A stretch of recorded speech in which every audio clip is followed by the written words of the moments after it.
People's first reaction when we mentioned we were going back to Mexico was, "Oh, holiday, resort, beach."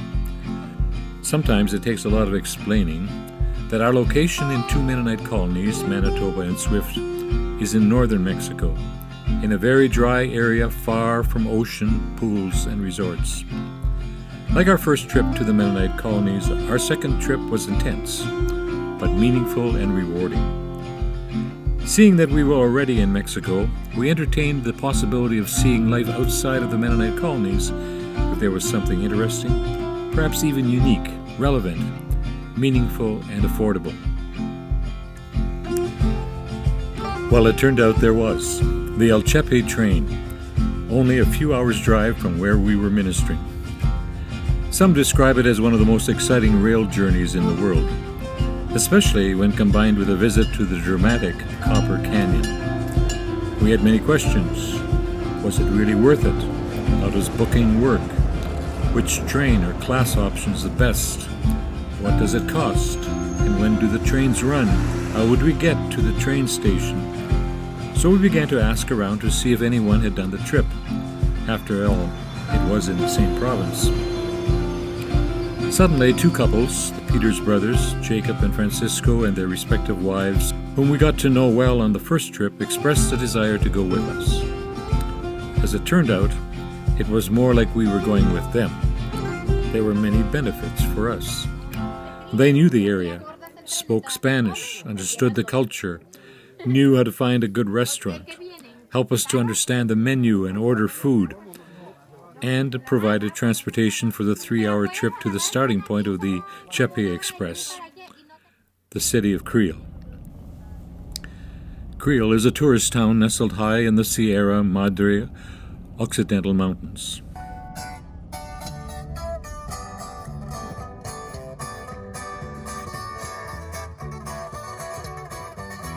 It is a small Mexican town that got a boost when in 1907, Enrique Creel, governor of Chihuahua, completed the railway connecting Chihuahua with the Pacific Ocean. It grew in the following decades with logging, mining, and more recently, tourism.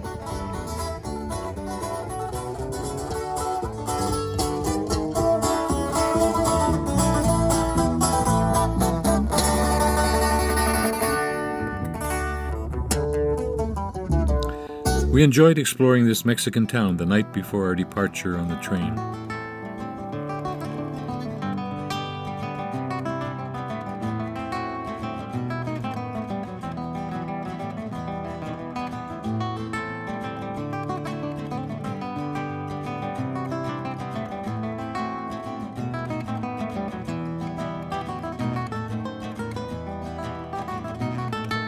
Even here, Mennonite cheese is popular enough to warrant a store.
Our early morning departure required us to be at the station at 7 a.m. to put our luggage in the luggage car and get to our car for the 8 a.m. departure.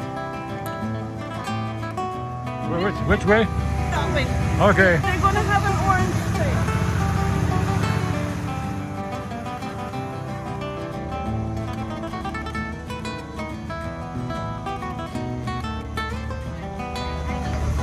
Primera clase es adelante, señorita. Más atrás, sí, allá atrás. Si no ha puesto la bandera, todavía no inicia.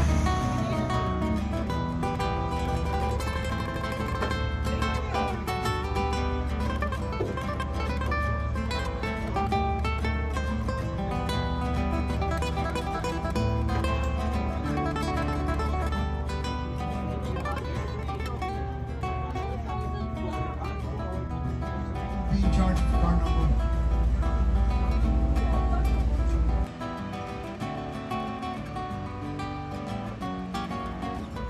1. Sarah, was denkst du? Martha, was denkst du? I am very thankful we're on this train. Having fun. So, Jakob, ist es erstaunlich, was hier gebaut wurde? Ja, sehr. Sehr, ja.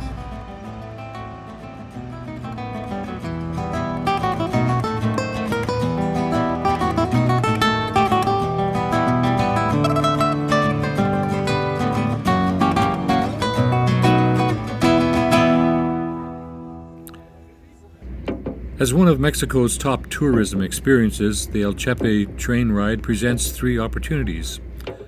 First, a unique train ride through impressive landscapes of the Copper Canyons in the Sierra Madre Occidental Mountains. There are 2 trains, the Chepe Express and the Chepe Regional.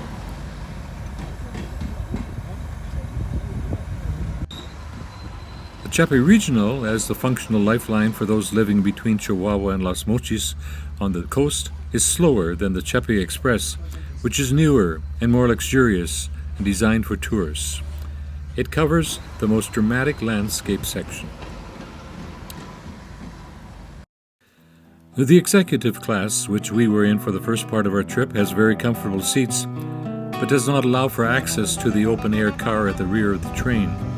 However, our first-class ticket on the return journey gave us this wonderful access. The Sierra Tarahumara Occidental region contains numerous species of pine and oak trees. Mexican Douglas fir trees cover the high plateaus in altitudes over 2,400 meters. From 1,200 to 2,400 meters, oak trees grow in vast forests, as well as the more shade-tolerant types of trees such as Andean alder and poplar trees. Creel is at an altitude of 2,240 meters. Brushwood and scrubby trees grow on the canyon slopes, which can accommodate the dry season.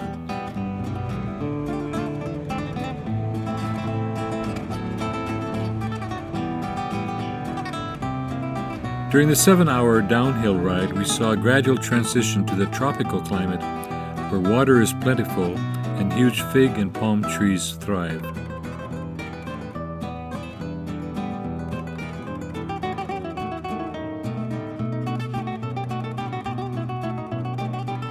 Since the scenic portion of the train line ends at El Fuerte, we spent a night there before returning the next day.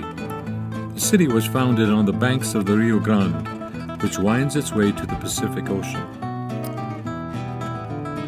None of us realized that the train station is 6 kilometers from the city, but with the Peters brothers' abilities, we were able to arrange for transportation to the town.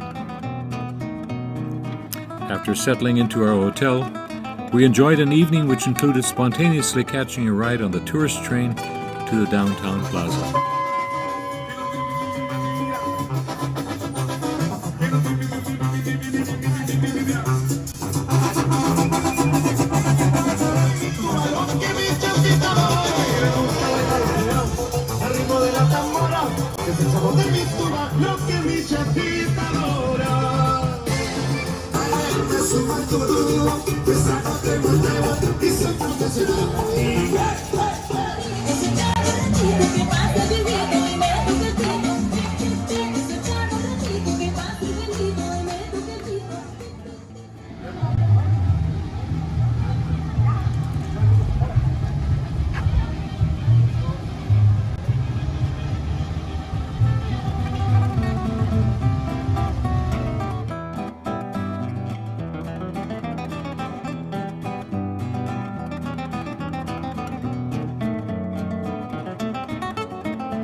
The return trip was the most interesting and presented better photo opportunities.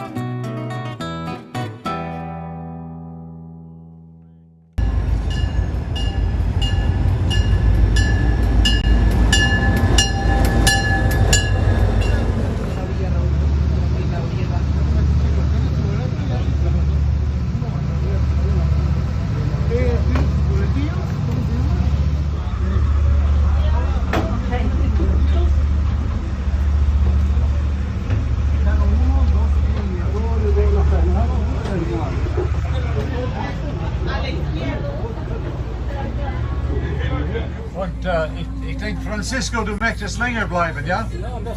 Ja.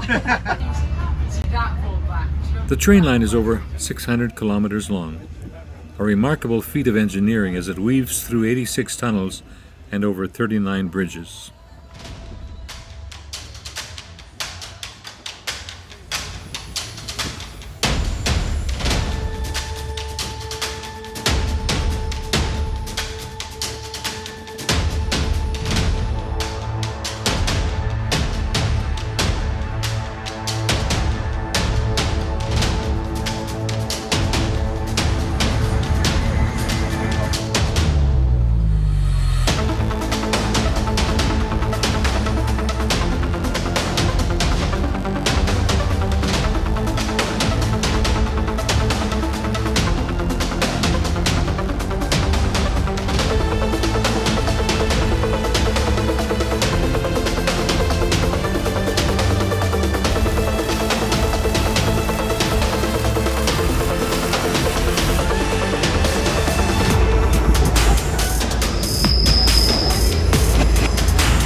This is Chinipas Bridge. Remember, view on both sides. Chinipas River on the right side, on the left, the water dam Luis Donaldo Colosio. La presa es esto. Del lado izquierdo. Although fairly dry, the water in the El Fierto River and the Rio Chinipas seem to have an amazing amount of water compared to the Mennonite colonies, where little rain has fallen in the past 2 years, and where wells go as deep as 1,000 meters to provide water for irrigation.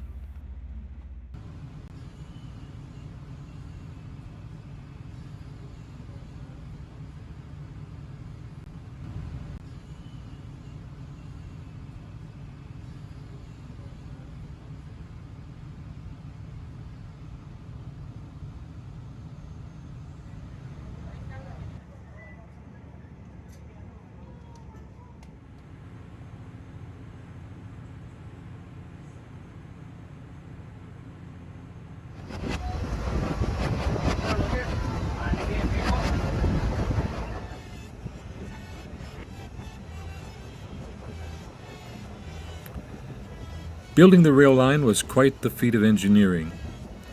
In the Temoris area, the train climbed up 3 levels in 2 large loops, crossed a river, and did a 180-degree turn in a tunnel.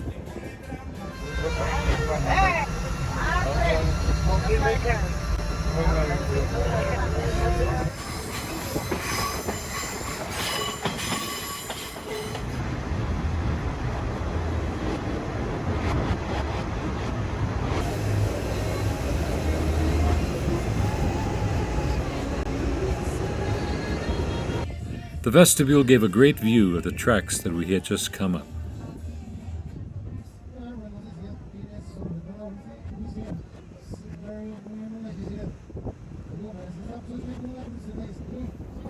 First-class passengers can enjoy an a la carte meal at the restaurant.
Dramatic as it was, the train trip did not allow us to experience the beauty and drama of the Copper Canyon itself.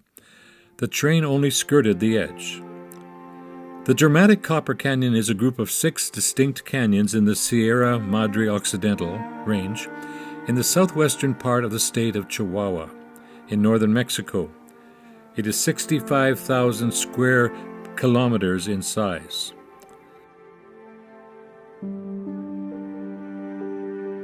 The canyons were formed by 6 rivers that drain the western side of the Sierra Tarahumara and merge into the Rio Fuerte and empty into the Gulf of California.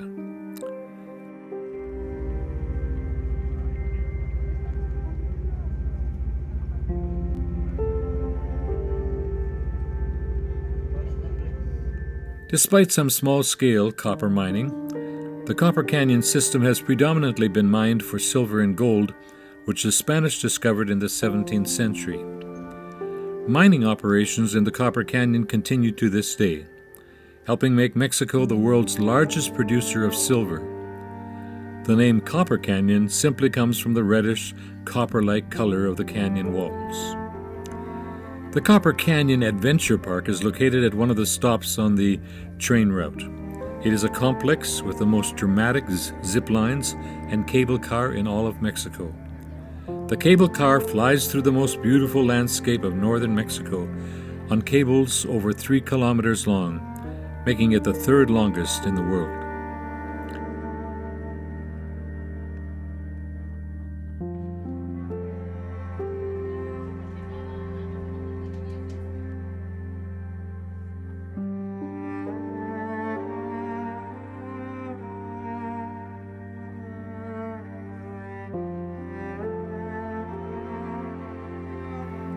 As we flew through the air with the cable car, we saw evidence of people living down below.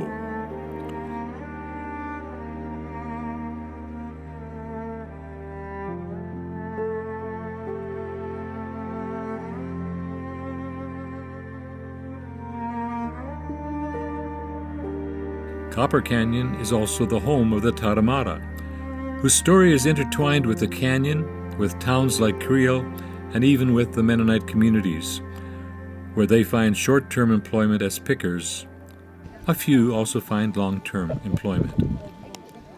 This impressive mountain culture has preserved its traditions and lifestyle through the centuries by retreating deep within the Copper Canyon system. Some 400 years ago, when the Spanish arrived in the north and worked their way inland, the group fought with the Spanish, but they were overpowered and slowly retreated farther and farther into the highlands of the Copper Canyon, hoping to avoid contact with the Spanish.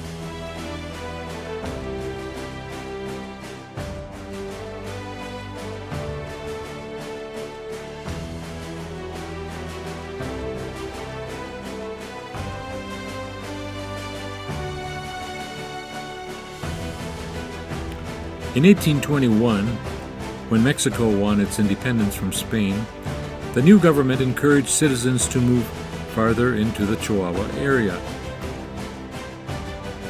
From that time, the Mexican government, miners, lumberyards, tourists, and most recently drug wars have plagued the indigenous canyon dwellers. The Tarahumara have been exploited as a cheap labor source for the mining and the upland timber industry. This has resulted in the Tarahumara retreating even further. Some have integrated into Mexican life while learning to speak Spanish and adapting to Mexican clothing styles. However, for the majority, their survival strategies have been to occupy areas too remote for city people, way off the beaten path, to remain isolated and independent to avoid losing their culture. This isolation is so successful and secretive that there are no accurate estimates as to their population size. Their diet is mainly domestic agrarian, but does consist of meat from domesticated cows, chickens and goats, wild game, and freshwater fish. Corn is their staple diet. They are small-scale farmers who keep goats and cattle while growing corn, beans, squash, and potatoes in small pockets of fertile soil.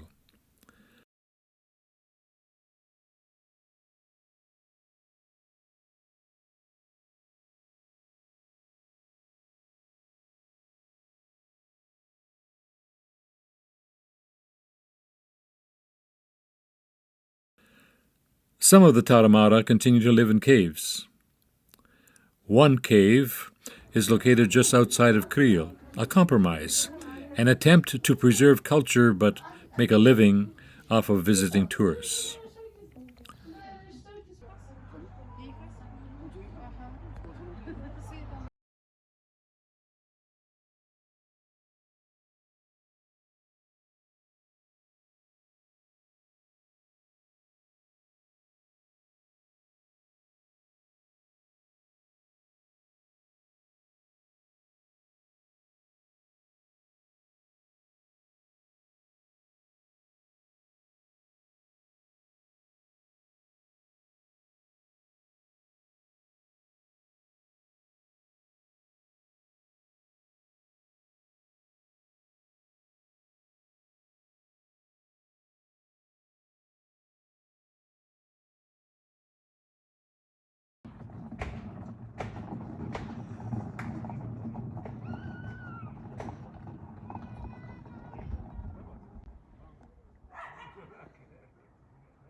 The Tarahumara people are known for their endurance running. Living in the canyons, they travel great vertical distance, often by running nonstop for hours.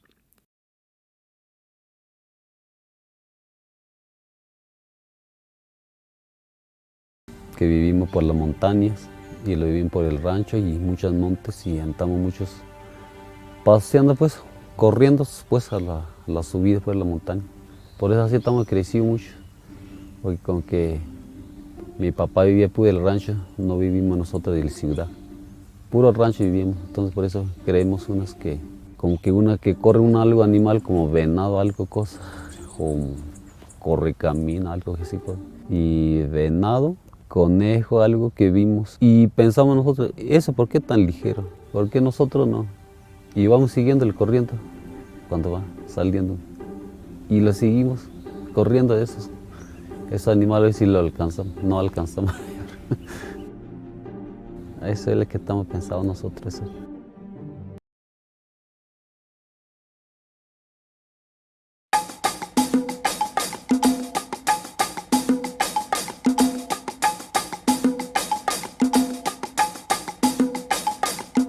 Mi nombre es Lorena Ramírez Hernández, soy corredora de Aram. ¿Qué manera?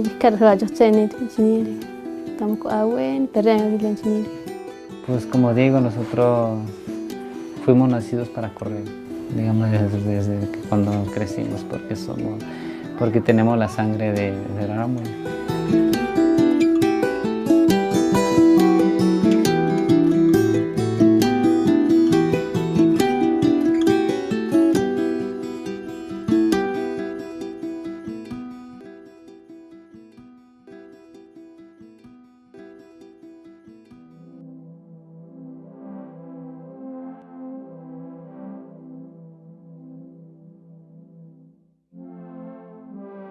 Shunula tsaka alipa, o municipio, reloj hariko. Li teblanali, naralam li basikin nali chiabani, di mana siang ralam li chiski simiagar. Ikan komayane li koma perwan li.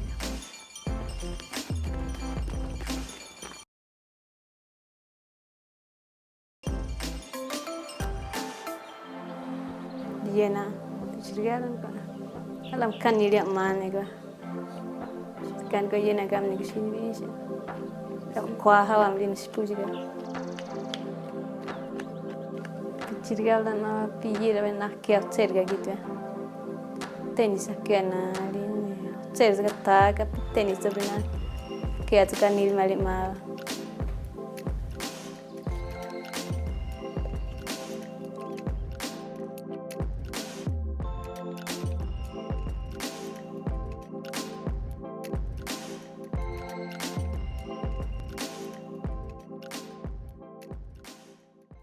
Pues siempre caminábamos, tras de las chivas puedes caminar dentro de 6 horas, 4 horas en la montaña.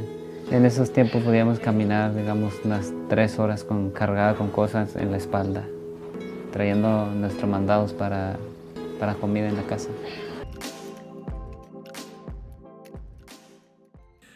In recent years, they've attracted the attention of academic researchers and running enthusiasts for their uncanny ability to run extraordinarily long distances. The Tarahumara are subsistence farmers.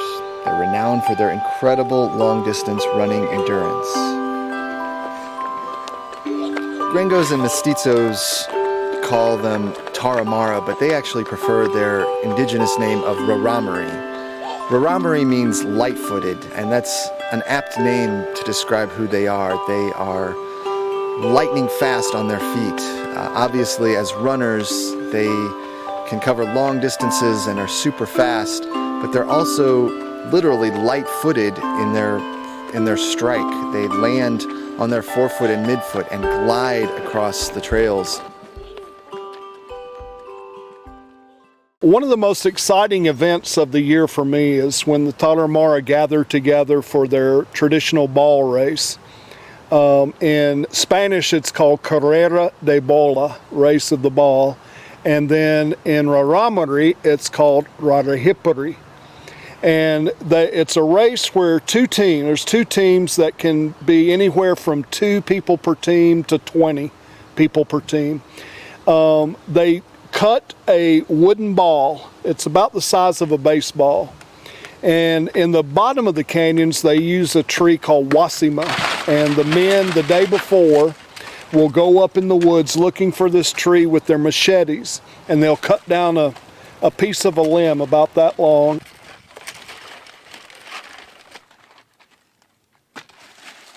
And they'll spend 3 or 4 hours just carving out these balls.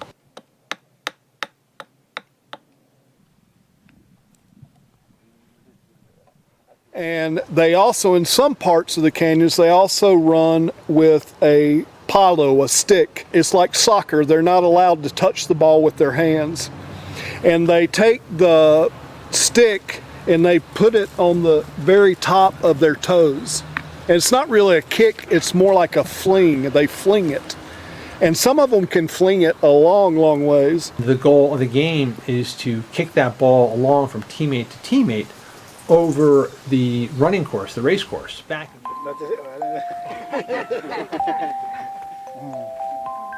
Beforehand, they will agree to how many laps they're going to run. Like they're going to run 25 laps. At 5 miles each, it'd be 125 miles. And so they have 2 teams, and they start by rolling each team's ball, and they run after it, and they run what we would call laps.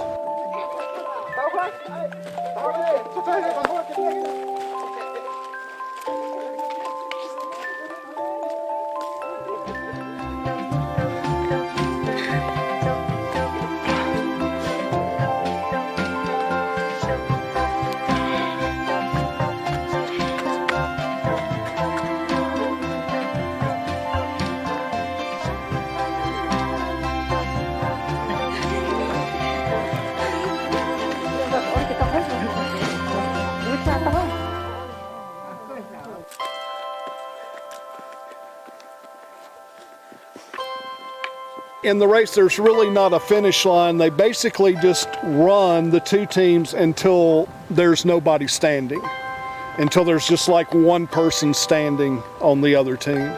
And so it can last 50 miles or it can last 200 miles. It's especially important to them for various things. One is they believe the ball represents the earth, the world, and that they are required as a dictate from their God that in order to keep the whole world moving, keep it moving on its axis, that they must kick the ball.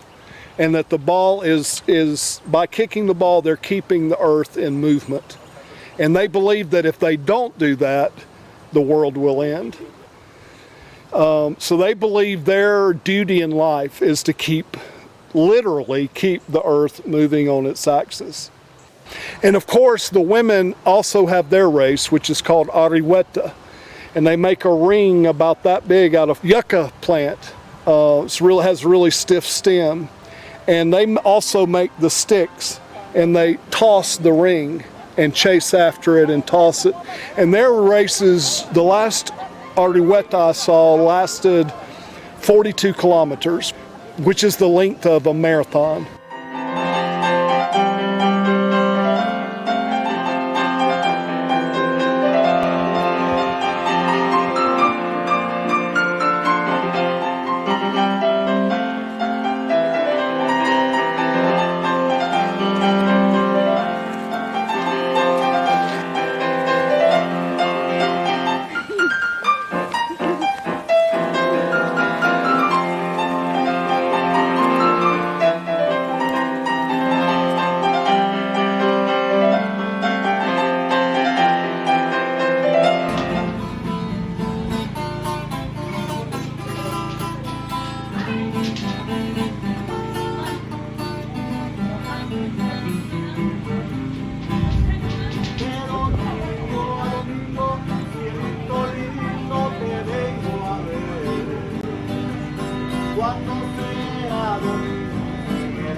The Tarahumara's ancestral connection with the land influences their unique art style, seen in the beautiful handmade pottery, basketry, and beadwork.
In order to take advantage of the incredible view, Hotel Mirador is located on the edge of a cliff.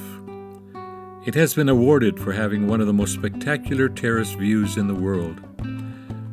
We are told that all the rooms of this hotel have a private terrace from where you can see the sunset and the views of the Copper Canyon. During our Copper Canyon visit, as we were transitioning from one area to another, Martha and Jacob surprised us with a tailgate party.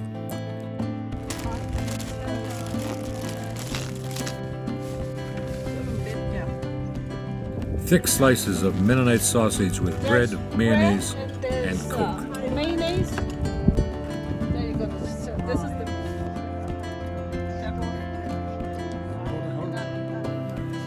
Our last evening in Creel was spent in a beautiful rustic hotel built not by or after the Swiss tradition as we thought at first, but after the Mexican mountain style.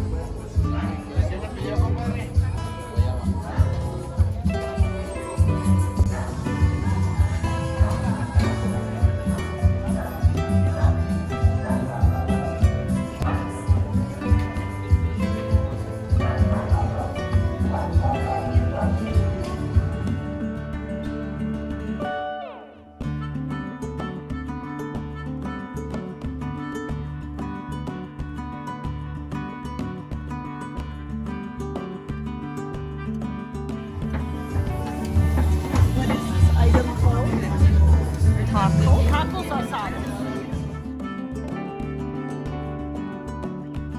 During our evening walk, we decided to buy an ice cream.